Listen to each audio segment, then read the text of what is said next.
رضي الله تعالى عنه أن رسول الله صلى الله عليه وسلم قال: من أنفق زوجين في سبيل الله نودي من أبواب الجنة يا عبد الله هذا خير. فمن كان من أهل الجهاد دعي من باب الجهاد، ومن كان من أهل الصلاة دعي من باب الصلاة، ومن كان من أهل الصيام دعي من باب الريان، ومن كان من أهل الصدقة دعي من باب الصدقة. فقال أبو بكر رضي الله تعالى عنه قال: لأبي أنت وأمي يا رسول الله، ما على من دعي من تلك الأبواب من ضرورة فهل يدعى أحد من تلك الأبواب كلها؟ قال: نعم، وأرجو أن تكون منهم. رواه البخاري في كتاب الصوم. محترم بھائیوں، صحیح بخاری شریف کتاب الصوم کی ایک حدیث پاک آپ کے سامنے پڑھی گئی ہے۔ اس حدیث کے اندر پیارے حبیب جناب محمد رسول اللہ صلی اللہ علیہ وسلم نے بہت ساری باتوں کا تذکرہ کیا۔ وہیں پر آپ صلی اللہ علیہ وسلم نے رمضان کے مہینے کے روزے کا تذکرہ کیا اور اس کی فضیلت بیان آپ صلی اللہ علیہ وسلم نے بیان کی۔ بہت خوشی کی بات ہے کہ الحمدللہ اللہ رب العالمین نے ہمیں پھر سے دوبارہ رمضان المبارک کا یہ مقدس مہینہ ہمیں عطا فرمایا۔ یہ اللہ کا بہت بڑا انعام ہے، اتنا بڑا انعام ہے آپ ایک حدیث سے اندازہ لگائیے کہ رمضان کا مہینہ رب کا کتنا بڑا انعام ہے۔ ابن ماجہ کی روایت ہے اور ابن حبان کے اندر بھی دو روایت موجود ہے۔ علامہ البانی رحمہ اللہ نے صحیح الجامع والصغیر للالبانی کے اندر اس حدیث کی سند کو صحیح قرار دیتے ہیں۔ حدیث کے راوی حضرت طلحہ بن عبید اللہ التیمی رضی اللہ تعالیٰ عنہ بیان فرماتے ہیں کہ نبی کریم جناب محمد رسول اللہ صلی اللہ علیہ وسلم کی خدمت میں بیک وقت دو انسان اسلام قبول کرنے کے لیے حاضر ہوتے ہیں۔ بیک وقت ایک ہی ساتھ دو آدمی نبی کی خدمت میں حاضر ہوتے ہیں اور دونوں نے آپ کے نام پر بیعت کی، دونوں نے اسلام قبول کیا۔ اور دونوں میں سے ایک حدیث کے راوی بیان فرماتے ہیں حضرت طلحہ بن عبید اللہ التیمی رضی اللہ تعالیٰ عنہ کہ ان میں کا ایک شخص بہت بڑا متقی تھا، عبادت گزار تھا دوسرے کے مقابلے، اور وہ شہادت کی موت مرتا ہے۔ جو بہت بڑا متقی ہے، پرہیزگار ہے، عبادت گزار ہے، شہادت کی موت مر رہا ہے۔ اور ایک دوسرا آدمی جو اسی کے ساتھ نبی کی خدمت میں حاضر ہو کر اسلام قبول کرتے ہیں، وہ ان کے مقابل میں عبادتیں کم کیا کرتا تھا، فرائض سے کوتاہی نہیں کرتا تھا لیکن کچھ کم عبادتیں تھیں، اور ان کی موت ایک سال کے بعد اپنی طبعی موت ہوتی ہے۔ طبعی موت سے وہ مرتا ہے۔ جب اس کا انتقال ہوا، راوی حدیث بیان کرتے ہیں حضرت طلحہ بن عبید اللہ رضی اللہ تعالیٰ عنہ کہ میں نے خواب میں دیکھا، یہ جلیل القدر صحابی ہے، کوئی معمولی انسان ہمارے آپ جیسے نہیں، ایک جلیل القدر صحابی بیان کرتے ہیں کہ میں نے خواب میں دیکھا کہ ایک سال بعد مرنے والا انسان شہادت کی موت مرنے والے سے پہلے جنت کے اندر داخل ہو رہا ہے۔ تعجب کی بات نہیں ہے، ایک آدمی جو عبادت گزار ہو، متقی اور پرہیزگار ہو، اور وہ بھی شہادت کی موت پر رہا ہو، اور اس سے پہلے یہ آدمی جنت میں جا رہا ہے جو ایک سال بعد موت آئی ہے اس کی، اور وہ طبیعی موت پڑا ہے۔ تعجب کی بات ہے۔ صبح ہوتی ہے، انہوں نے اپنے ساتھیوں سے اس بات کا تذکرہ کیا، اس خواب کا ذکر کیا، یہاں تک کہ یہ مقدمہ جناب محمد رسول اللہ صلی اللہ علیہ وسلم کی عدالت میں پہنچ جاتا ہے۔ پیارے نبی صلی اللہ علیہ وسلم نے ارشاد فرمایا، کہا میرے ساتھیوں اس میں تعجب کرنے کی کیا بات ہے؟ علیہ السلام رکضا هذا بعده سنة فأدرك رمضان فصامه وصلى كذا وكذا سجدة في السنة فلما بينهما عدد مما بين السماء والأرض۔ اس میں تعجب کی کیا بات ہے؟ کیا وہ آدمی جو اپنی شہادت کی موت مرتا ہے اس کے ایک سال کے بعد یہ بنا، کیا اس نے ایک سال کی مدت اپنی زندگی میں نہیں پائی، ایک سال کی زندگی گزاری، اور مزید یہ کہ فَأَدْرَكَ رَمَضَانَ، اس نے رمضان کا مہینہ پایا، فَصَامَهُ، اور اس نے رمضان ہوئے رکھے وصل کذا سجدہ فی صلاۃ، اور اس نے ایک سال کی مدت میں اتنی نمازیں پڑھی، سجدے کیے، تو جتنی آسمان اور زمین کے درمیان کا فاصلہ ہے فلما بینہما ابعد مما بین السماء والارض، اس شہادت کی موت کرنے والا اور ایک سال بعد رمضان کا مہینہ پا کر مرنے والا، دونوں کے درمیان جنت کے درجات میں اتنا ہی فاصلہ ہوگا جتنا کہ آسمان اور زمین کے درمیان کا فاصلہ ہے۔ کیوں؟ اس لیے کہ بعد میں مرنے والے نے رمضان کا مہینہ پایا، اس نے شب قدر کی رات پائی، اس نے روزے بھی رکھا، قرآن مجید کی تلاوت بھی کی، صدقہ و خیرات بھی کیا، وہ ساری عبادتیں انہوں نے کی، اور رمضان کا مہینہ ویسے ہی ایک ایسا مقدس مہینہ ہے کہ بہت ساری عبادتوں کا مجموعہ لے کر آتا ہے، اور ساری عبادتیں اس نے رمضان کے مہینے میں کیا۔ اللہ تعالیٰ نے اس حدیث سے کہ اس مقدس مہینے کی فضیلت کتنی ہے اور اس کی عبادت اللہ رب العالمین کے نظر میں کتنا محبوب ہے کہ شہادت کی موت مرنے والے سے پہلے اس آدمی کو جنت کے اندر داخل کرتا ہے جس نے رمضان کا مہینہ پایا اور رمضان کے مہینے میں ساری عبادتیں کی، روزے کی رکھی۔ میرے بھائیو، یہ رمضان کا مہینہ قرآن کا مہینہ ہے، یہ رمضان کا مہینہ مغفرت کا مہینہ ہے، دعاؤں کا مہینہ ہے، یہاں تک کہ اس مہینے کے تعلق سے ہمارے اسلاف دعائیں کرتے تھے اللہ تعالیٰ 6 مہینہ۔ امام ابن رجب رحمہ اللہ نے اپنی کتاب لطائف المعارف کے اندر سلف کا ایک اور ذکر کیا ہے کہ سلف ہمارے اسلاف رمضان کے مہینے کے لیے 6 مہینہ پہلے ہی اللہ سے دعا کرتا ہے، اے اللہ تو ہماری زندگی میں رمضان کا مہینہ پھر سے نصیب فرما دے۔ اندازہ لگائیے کہ 6 مہینہ پہلے سے اللہ سے دعائیں کرتے تھے، اے اللہ ہماری زندگی میں پھر سے رمضان کا مہینہ نصیب فرما دے، اور جب رمضان کا مہینہ گزر جاتا 6 مہینے تک اللہ سے دعائیں کرتے تھے، اے اللہ ہم نے جو رمضان کے مہینے میں عبادتیں کی ہیں، چاہے وہ قرآن کی تلاوت کی شکل میں ہو، قیام اللیل کی شکل میں ہو، روزے کی شکل میں ہو، صدقہ و خیرات کی شکل میں، اے اللہ جو بھی عبادتیں ہم سے ہوئی ہیں ہمارے الہ تم نے شرف قبولیت عطا فرمائی۔ 6 مہینہ قبولیت کی دعا کرتے تھے، 6 مہینہ اللہ سے پانے کی دعا کرتے تھے کہ اللہ رمضان کا مہینہ پھر سے ہماری زندگی میں نصیب فرما دے۔ تو وہ مبارک مہینہ جس سے ہم گزر رہے ہیں، اس مبارک مہینے کو ہم غنیمت سمجھتے ہوئے اپنی استطاعت کے مطابق اللہ کی عبادت کریں، بھرپور عبادت کریں، اور قرآن سے بھی اپنا رشتہ جوڑیں، قیام اللیل کریں، صدقہ و خیرات بھی کریں، چونکہ نبی کریم صلی اللہ علیہ وسلم رمضان کے مہینے میں آپ تیز رفتار ہوا سے بھی زیادہ آپ کی جود و سخاوت کا یہ عادت تھا کہ آپ تیز رفتار ہوا سے بھی زیادہ اللہ کی راہ میں صدقہ و خیرات رمضان کے مہینے میں کیا کرتے ہیں۔ یہ مقدس مہینہ ہے، اور اس مقدس مہینے کو پا کر جس نے رمضان کے روزے رکھے اس کی بڑی فضیلت نبی کریم جناب محمد رسول اللہ صلی اللہ علیہ وسلم نے بیان فرمائی ہے۔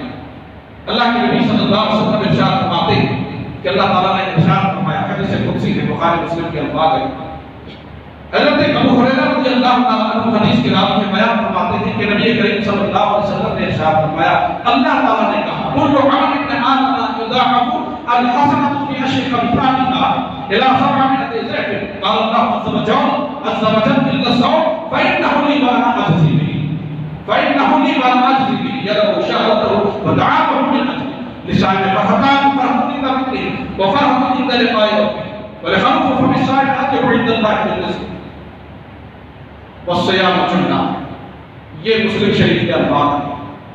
راوی حدیث بیان کرتے ہیں کہ نبی صلی اللہ علیہ وسلم نے ارشاد فرمایا کہ اللہ تعالیٰ نے کہا کہ آدم کی اولاد جب ایک نیکیاں کرتا ہے تو اللہ تعالیٰ اس ایک نیکی کو 10 نیکیوں میں تبدیل کرتا ہے۔ اگر کوئی بندہ 1 روپیہ خرچ کرتا ہے اللہ 10 روپے خرچ کرنے کا ثواب ادا کرتا ہے۔ اگر کوئی 100 روپیہ خرچ کرتا ہے تو اللہ رب العالمین اس بندے کو 1000 روپیہ خرچ کرنے کا ثواب دیتا ہے، نیکیاں ادا کرتا ہے۔ لیکن اخلاص کی بنیاد پر للہیت ہے، اس کے اندر رب کی رضا چاہتا ہے اور دل کے اندر مزید اور خلوص ہے، تڑپ ہے، اللہ تعالیٰ فرماتے ہیں لا سماعیت ضعف، ایک نیکی کو 10 تک تبدیل کرتا ہے، یہاں تک کہ اس ایک نیکی کو اللہ تعالیٰ 700 گنا میں تبدیل کر دیتا ہے۔ ایک نیکیاں کرتا ہے اللہ 700 نیکیاں عطا کرتا ہے۔ الا الصوم فانه لي وانا اجزي به، لیکن روزہ ایک ایسی عبادت ہے آپ خرچ کریں گے اس کی نیکیاں رب نے متعین کر دیا، آپ نماز پڑھیں گے جماعت کے ساتھ، اس کی نیکی اللہ نے متعین کر دیا کہ 27 ہوگا، اس کے مقابلے میں زیادہ ثواب ہے جو تنہا نماز پڑھتا ہے۔ ساتھ کچھ نہ کچھ اللہ رب العالمین نے نیکیاں متعین کر دی ہیں، لیکن رمضان کے مہینے کا روزہ ایک ایسی عبادت ہے، اللہ تعالیٰ نے کہا الا الصوم فإنه لي وأنا أجزي، روزہ ایک ایسی عبادت ہے کہ اس کا بدلہ میں ہی دوں گا، کتنا دوں گا کسی بھی بندے کو اس کا علم نہیں ہے، نہ اولیاء کو، نہ پیغمبر کو، نہ کسی عالم کو، نہ کسی دنیا کے انسان۔ الا الصوم فإنه لي وأنا أجزي، یہ وہی روایت معنی اجزا بھی، ایک دوسری روایت کے اندر آیا ہے کہ رب نے کہا کہ میں خود اس کا بدلہ بچاؤں گا، میں روزے داروں کا خود بدلہ بچاؤں گا۔ کیوں؟ اس لیے کہ یدعو شہوتہ وطعامہ، اپنے خواہشات کو، اپنے شہوتوں کو، کھانے پینے کو بندہ چھوڑتا ہے۔ بیوی سامنے موجود ہے، بیوی حلال ہے، لیکن حالت صیام میں بندہ خواہش کو بھرتا ہے، شہوت جاگتی ہے، لیکن اس کے باوجود بھی بندہ اپنی بیوی کو ہاتھ نہیں لگاتا۔ کیوں؟ اس لیے کہ روزے سے سامنے کھانا ہے، کھانے پینے کی ساری چیزیں مہیا ہیں، کروڑپتی ہے، بھوک سے تڑپ رہا ہے، پیاس سے نڈھال ہے، بندہ پانی ایک گھونٹ بھی اپنے حلق کے اندر نیچے نہیں اتار سکتا۔ کیوں؟ اس لیے کہ حالت صیام سے ہے، وہ روزے سے ہے، وہ جانتا ہے کہ رب نے ہمارے اوپر روزہ فرض کیا، اور حالت صیام میں اللہ نے حلال چیزوں کو بھی، حرام تو حرام ہے، حلال چیزوں سے بھی اللہ نے روک دیا ہے، اور حلال چیزوں سے رک جانے کا نام ہی روزہ ہے۔ حرام چیزوں سے، حرام تو ہمیشہ رکنا ہے، حرام سے، حرام چیزوں سے رک جانے کا نام ہی روزہ ہے۔ تو اللہ نے کہا یدعو شہوتہ وطعامہ من اجلی، بندہ میری خاطر اپنی شہوتوں کو قربان کرتا ہے، بندہ میری خاطر کھانے پینے سے رک جاتا ہے۔ للصائم فرحتان، فرحۃ عند فطرہ وفرحۃ عند لقائہ، روزہ داروں کے لیے دو بڑی خوشی کے موقع، ایک افطاری کا وقت ہے، اور دوسرا جب رب سے ملاقات کرے گا، جب رب ان کے دائیں ہاتھ میں جنت کا پروانہ دے گا، جب رب کے فرشتے انہیں پکار پکار کر کہہ رہے ہوں گے یا عبد اللہ ھذا خیر، اے اللہ کے بندے تم اس دروازے سے داخل ہو جاؤ، رب نے تمہارے لیے خصوصی دروازہ تیار کر رکھا ہے۔ حضرت ابو ہریرہ رضی اللہ تعالیٰ عنہ حدیث گرامی بیان فرماتے ہیں، عن ابی ہریرہ رضی اللہ تعالیٰ عنہ قال رسول اللہ صلی اللہ علیہ وسلم من انفق خمسین فی سبیل اللہ نودی من ابواب الجنہ یا عبد اللہ ھذا خیر، یا عبد اللہ ھذا خیر، ومن كان من اهل الجهاد دعي من باب الجهاد، ومن كان من اهل الصلاة دعي من باب الصلاة،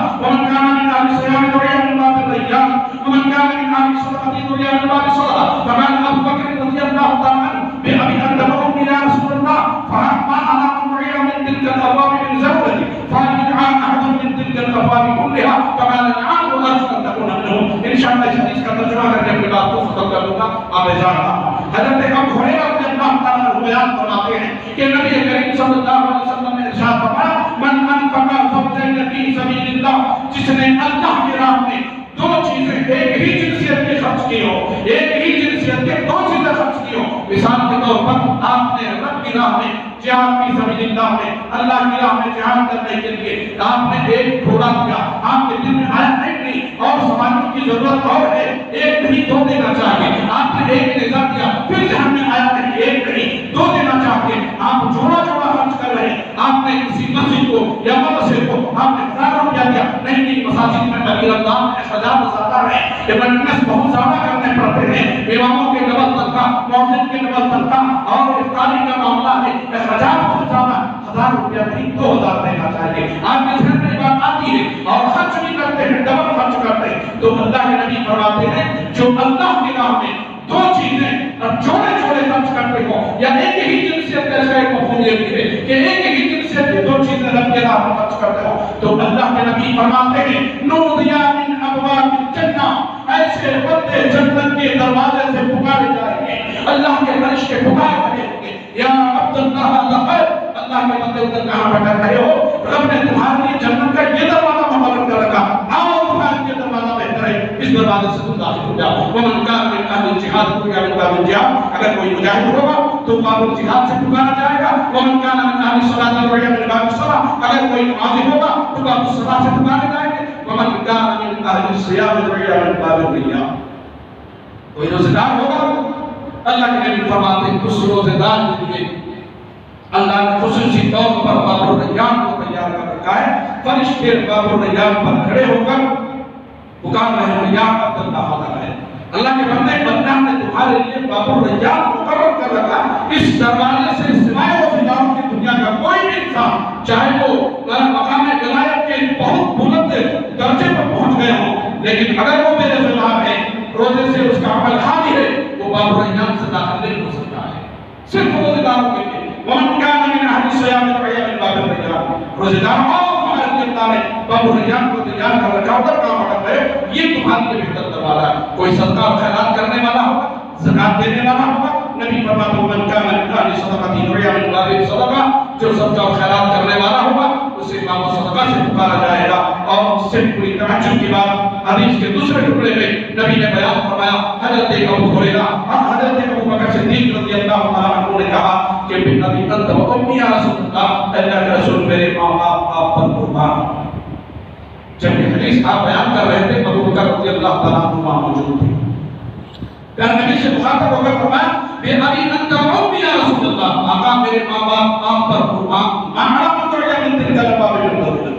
اس بات سے ہمیں بات نہیں ہے، اس کی ضرورت نہیں ہے۔ یہ بات درست ہے کہ جنت کے مختلف دروازے سے مختلف لوگ پکارے جائیں گے، جو روزدار ہوں گے باب الریان سے، جو صدقہ خیرات کرنے والے ہوں گے باب الصدقہ سے، جو مجاہد ہوں گے باب الجہاد سے، جو نمازی ہوں گے باب الصلاۃ سے، اس سے بات نہیں ہے۔ لیکن فاعل احد من تلک الابواب کلھا، اگر کوئی آپ کی امت کے اندر ایسا انسان ہے جو جنت کے سارے دروازوں سے پکارے جائیں گے، فقال نعم وارجو ان تكون منهم، ابو بکر مجھے امید ہے کہ ان میں سے تم بھی ایک ہو، تم سے جنت کے سارے دروازوں سے پکارے جاؤ گے۔ کیوں؟ اس لیے کہ ابو بکر کے عمل میں نمازیں کی ہے، جہاد کی ہے، روزے کی ہے، صدقہ و خیرات کی ہے، سارے اعمال اس کے نام میں رکھا ہے۔ کوئی ایسی نیکی نہیں جو حضرت ابو بکر صدیق رضی اللہ تعالیٰ عنہ نہ کرتے ہو، بڑھ چڑھ کر نہ کرتے ہو۔ یہاں تک کہ ایک موقع پر حضرت عمر بن خطاب نے غزوہ تبوک کے موقع پر کہہ دیا تھا، جب نبی نے اعلان کیا تھا لوگوں اللہ کے نام میں صدقہ و خیرات کرو، اللہ کے نام میں صدقہ و خیرات کرو،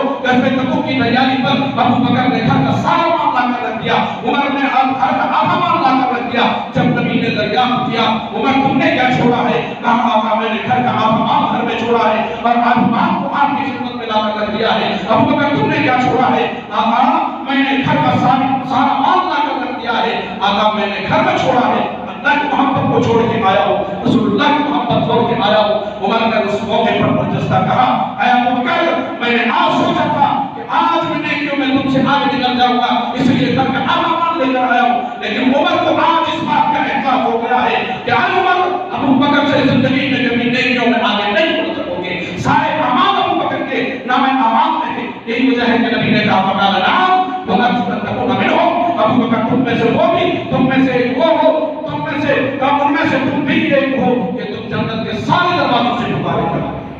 تو اس لمبی حدیث میں جو ایک بات کہی گئی ہے، روزے داروں کی بات کہی گئی ہے، بات دراصل روزے کی فضیلت کی تھی۔ اللہ تعالیٰ نے روزے داروں کے لیے باب الریان تیار کر رکھا ہے، یہ بڑی فضیلت ہے روزے کی۔ اللہ تعالیٰ سے دعا ہے کہ اللہ تعالیٰ عالم اسلام کے مسلمانوں کو اس ماہ مبارک میں زیادہ سے زیادہ عبادتیں کرنے کی اللہ توفیق نصیب فرمائے، قرآن مجید سے اپنا رشتہ جوڑنے کی اللہ توفیق نصیب فرمائے۔ اللہ اس ماہ مبارک میں ہم جو عبادتیں کر رہے ہیں، جو بھی ہم سے ٹوٹی ٹوٹی عبادتیں ہو پا رہی ہیں، اللہ تو ہماری عبادتوں کو شرف قبولیت عطا فرما۔ اللہ تو ہماری عبادتوں کو، ہمارے روزوں کو، ہمارے قیام اللیل کو، قرآن مجید کی تلاوت کو شرف قبولیت عطا فرما۔ آمین یا رب العالمین۔